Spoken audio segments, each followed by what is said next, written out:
not sure where that would happen. Could it happen in the content leader meetings, or not the content, in the content meetings like ELA? And they have, like, I know, for example, what Dwayne has, and they've seen his plans, so that hasn't worked with Phoebus or Mizell, and Kathy was So already doing it. did they not bring plans to the meeting, or, I mean, he just showed his plans, but they haven't? Yeah, I'm not sure. I haven't seen that. I was thinking about that for talking to the content team leaders about, like, now would be a good time to do a planning protocol and have people bring their plans. I know Sean's tried it and nobody brought plans. Okay. So. Okay. Well, I certainly on my end, and you know, will clarify my expectations about planning. I am going to stick by not requiring all teachers to have plans in a folder by a certain time, and to stick with my decision to provide differentiated support to teachers.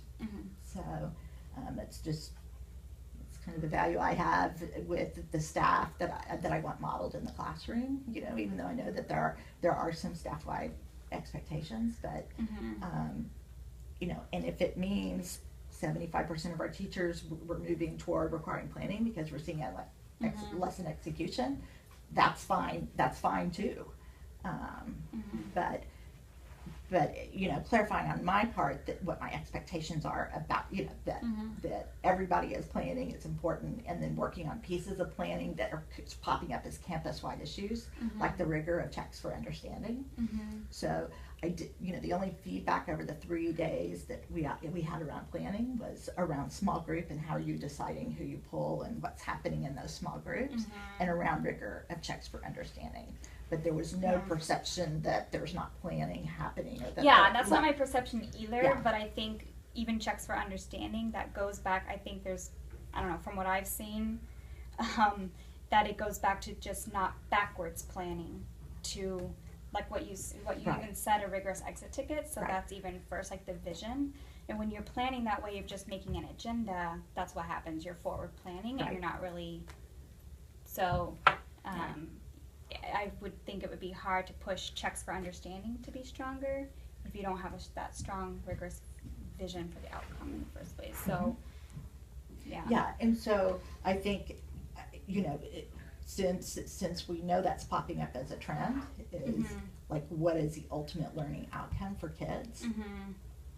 Let's look at that for staff-wide PD.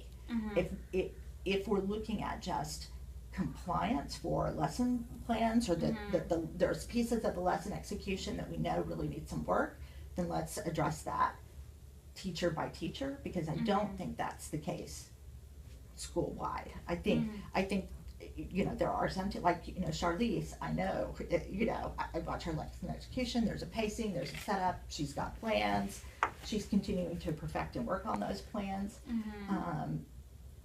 You know, so I think I do kind of feel pretty strongly about differentiating support to teachers in the term of what we're requiring as part of their development, and not having lots of overarching. I agree. The only thing, like I'll say for Charlize, for example, Mr. Cagle, during our content team leader meeting one week when you weren't here, it became like they all were saying that. And especially Mr. Cagle was frustrated because he hasn't been able to give that feedback, because when he's requested Charlize's lesson plan, she said, well, Susan said it's not important. Well, that's certainly a misperception. Yeah. So I think it's sometimes a misperception. I don't want to. I want to be clear. I'm not saying I want it to be a compliance issue either. I just wanted to bring up that this has been, not just me, but for all of the content team leaders too, a real struggle. Because and Kirsten said the same thing. Her math teachers say the same thing. Well, we don't have to do this. This isn't important. And so they're coming from a place of like, I want to be able to give you feedback, and that's why I feel.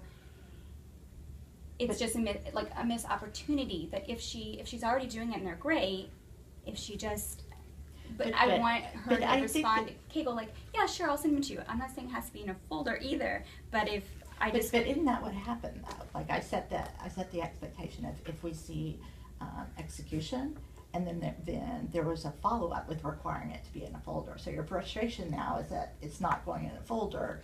No, my frustration is that there's a missed opportunity for teachers to be getting more feedback from their performance manager and content team leaders because we don't have access to those plans. It's really hard to manage trying to find where those are and whatever. Or if there's a direct request, to get a response back that I've been told it's not important, I would imagine would be that's frustrating, and they're not getting that opportunity. Like they could be getting additional feedback as well.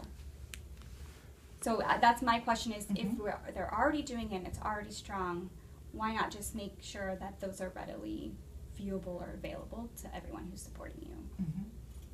That, I don't know, that's, I feel we might just disagree about that, but I just... Yeah, and I mean, I think that's, I think right now we are disagreeing about it.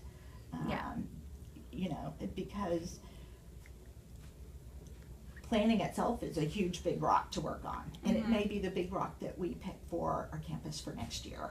You know, maybe like that's a big rock, the whole planning process, and how do you craft them, and what, you know. But our rock is really around differentiation, and so I mean, what I would propose to you is that any and all teachers sort of have so much soaking they can take in at a given time. So,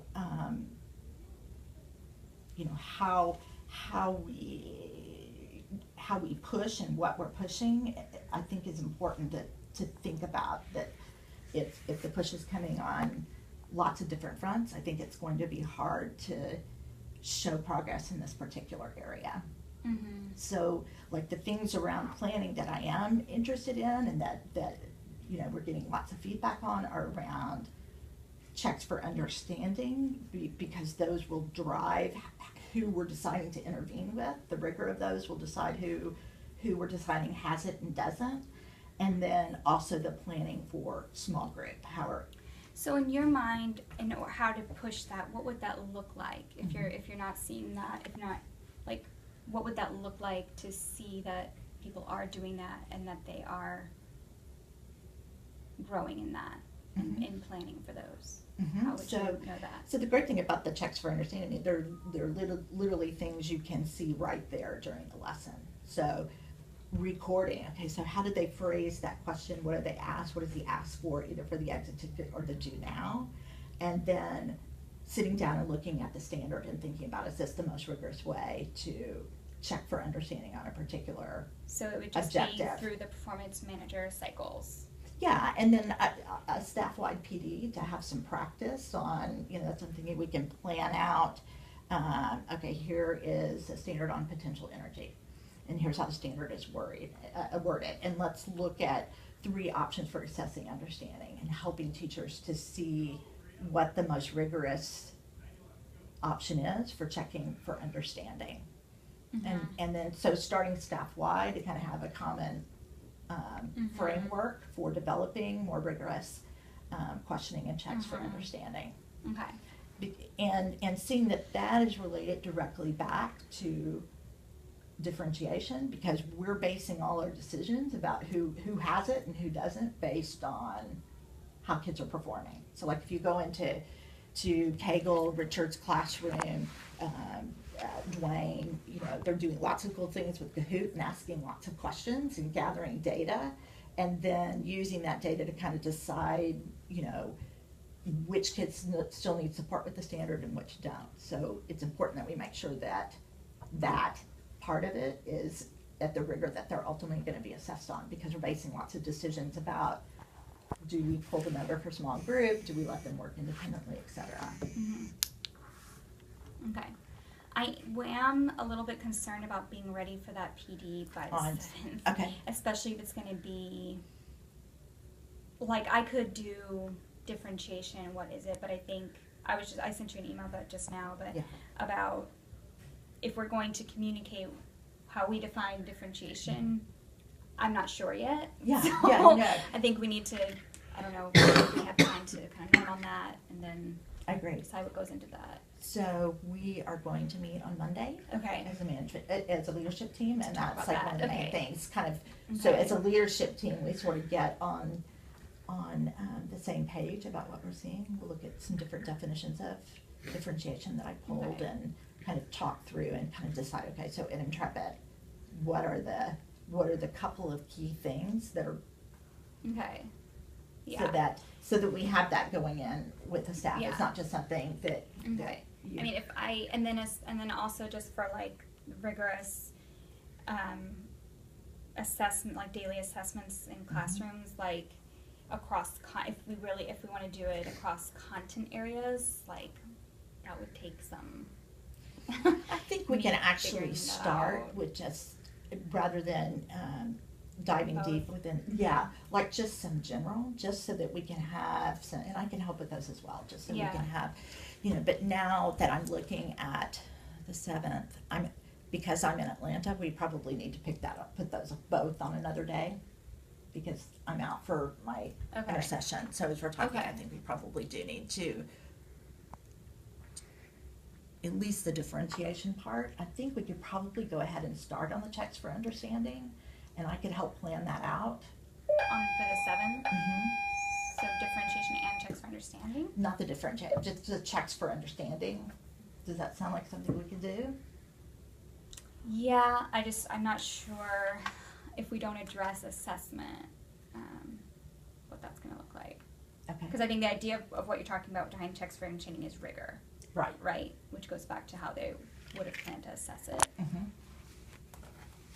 Okay. Which Right. it's not. I just feel that it's going to be more effective if it can be like they can then work in contents and do Okay. that. And I just would need to get like content specific examples Okay. and stems and that kind of thing, which would take some work. So if I had help with that from different, Mm-hmm. yeah. Anyways, I don't know. So you think maybe we could just start with some examples, of these are some ways that you could assess understanding of a certain strand, and having it be inquiry based where they could really look at those and talk through which one would be the most rigorous way to assess understanding on standards. Yeah, maybe. I have to think about it. Yeah, so I guess we've talked about a few different things. Talked about differentiation. We've talked about checks for understanding. We've talked about rigorous assessment. Mhm. So maybe we should decide for sure Mhm. what would be the best to start with. Mhm. So I kind of view that the assessing and checks for understanding are very similar things, because we can call it assessment, but that's also what the checks for understanding, particularly how they're being used in our classrooms right now, with literally the kids reading questions and answering A, B, or C on a computer. That those are really becoming the same thing. So Okay. I think We let's could start start with that. there. Okay. Just because I think that's something, obviously I want to be here for all of the professional development. But I feel like that's something that could at least, get started. Okay. And obviously these are long-term big things of their own, but I think this part could have a big impact on outcomes for kids. Mm-hmm. That those daily checks for understandings and assessments are written at their most rigorous level. Okay. And Yeah, I mean, I have clarity on that if I was going to be thinking about ELA for sure and social studies, but like I know there must be the Kilgo stems for math yeah, and science as well. Yeah, So I just yeah. don't have. I mean, and those I'm in the happy to website. kind of pull together examples Yeah, for that would those, help. and then that way. You and Rachel or whatever. Okay. All right. So, how are you feeling right now? Honestly, a little bit overwhelmed. Mm-hmm. Still kind of frustrated. Mm-hmm. So, but also with some ideas. Yeah. So, are you okay disagreeing with me? I'm totally okay disagreeing with you. Okay. But I'm just sort of dealing with how that impacts my work, and sort of I'm gonna have to I think I just need time to step back, and I'm gonna have to just really strategize from that. If that makes sense. Differently. So, okay. All right. Thanks, Amanda. Thank you.